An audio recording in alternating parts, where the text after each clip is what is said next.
Okay, for Chapter 8, I'm going to break them up. The first one will be 1 through 4. It's the confidence interval for the mean.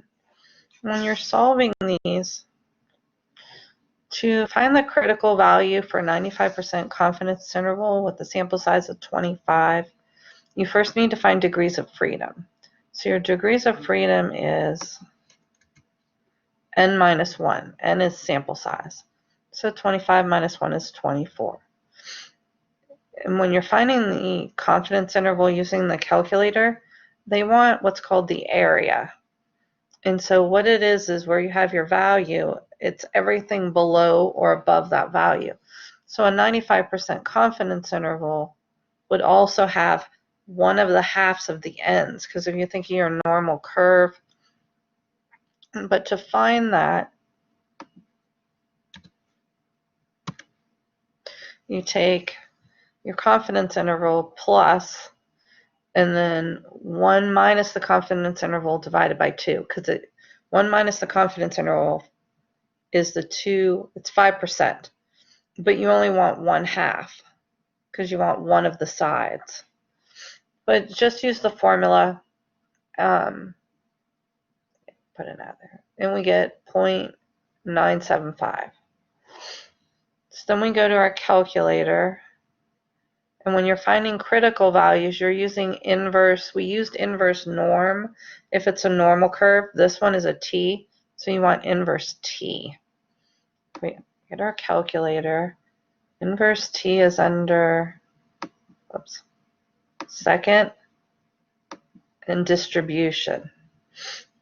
So you want to use the variables button. And then it's right here. If you're looking for the normal, it's right there. So we go down to inverse t, or you could just type in 4. Then you put your confidence interval, which was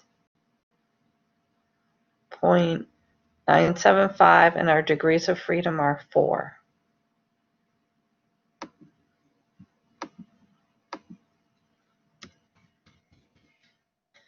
And our degrees of freedom was 24, I think.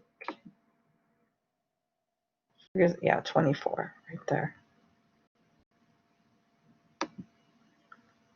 And then paste it and hit enter to solve it. So the confidence interval 2.064. 2.064. When you're finding so that was to find the critical value. When you're finding confidence intervals, instead you use t interval, because these were t distributions. Assume that a sample size is used to estimate a population mean. Find the 95% confidence interval for a sample size of 375. So that is a sample size that's large, it's greater than 30.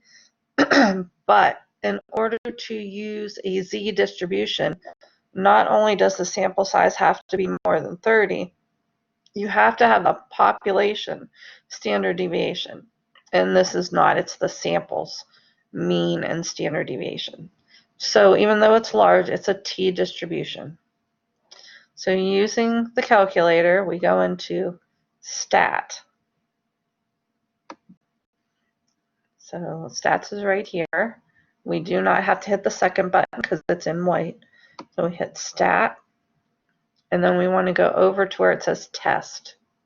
So we go to the right 2 and highlight test. Notice next chapter, Z test, T test is here.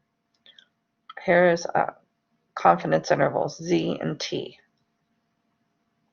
And so you could click 8 because it was the 8th one. And then we have our stats. Because they're giving us the statistics and not all of the data, because then you'd use data, we use stats. They told us the mean is 29.5 and the deviation is 10.2. 29.5.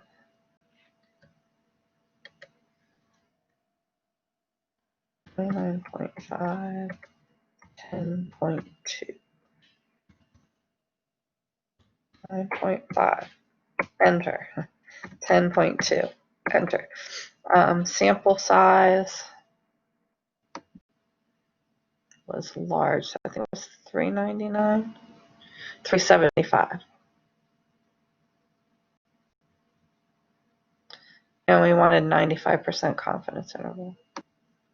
So 375, 95% confidence interval is already there. Calculate. And it gives you your interval. So it's 28.464 to 30.536.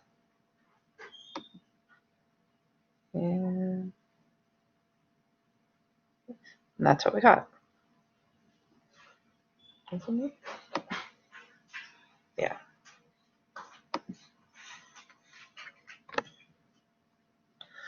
The next one wants you to find the confidence interval, but they want you to write it differently. They want you to write the mean plus or minus E. So instead of having the interval, we need to find what value is being added and subtracted to the data.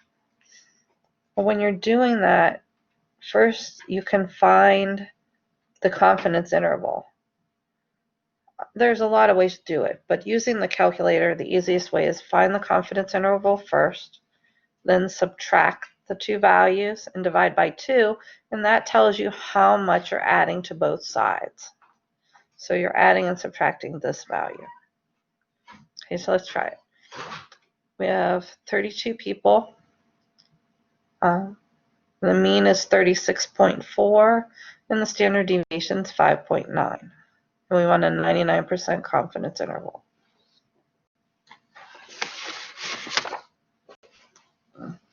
Okay, so go to the calculator, 36.4, 5.9.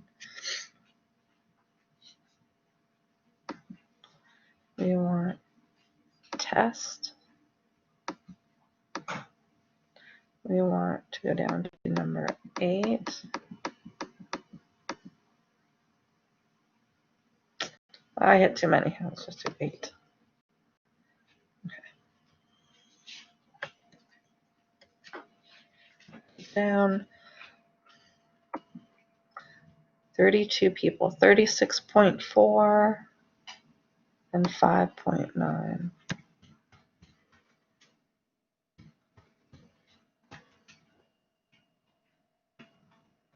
32 people. And we wanted a 99% confidence interval. Calculate. And we 33.538 and 32.629. So if we go back to the problem, this was our interval that we got. Now you need to, because of the addition and subtraction, subtract them.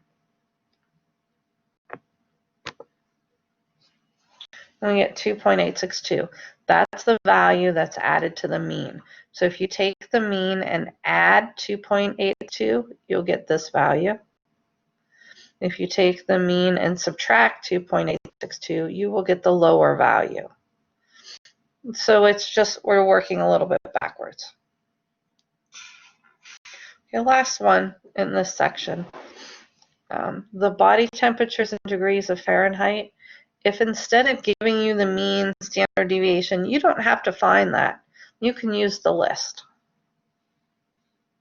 In order to use the list, you go to your calculator, and let's make sure I don't have anything in my list. Let's try edit. Yeah, notice how my list has data.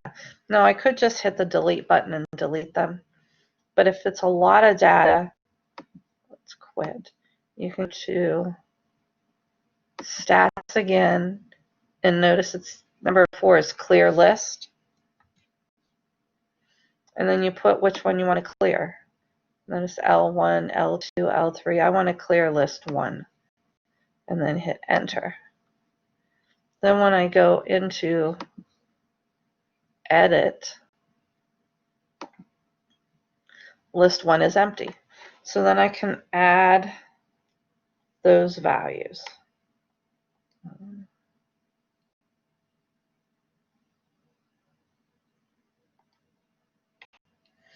So the data was 96.9,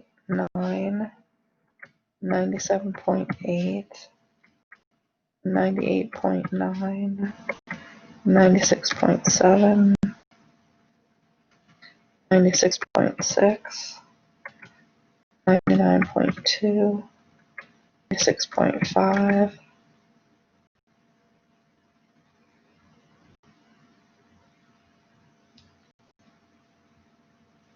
96, lost it, 6.7, 96.9, 97.8, 98.9, 96.7, 96, 99.2, 96.5, 99.9,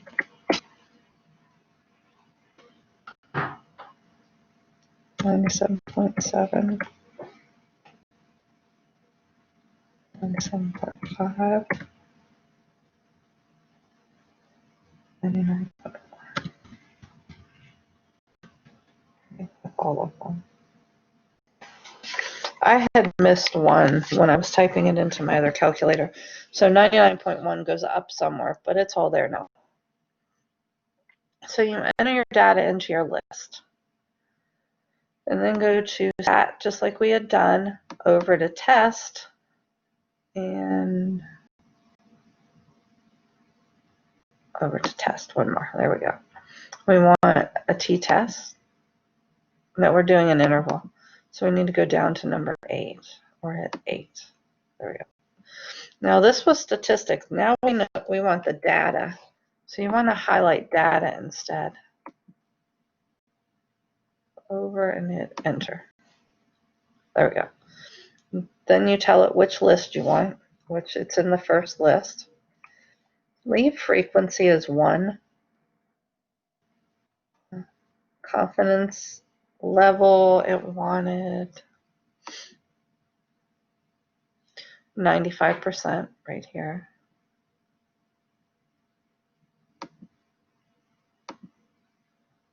So 0.95. And then calculate. And there's your interval.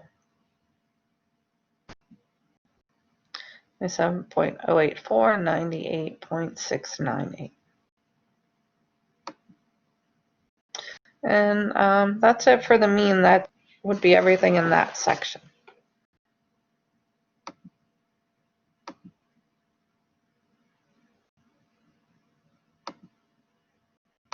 Thank you.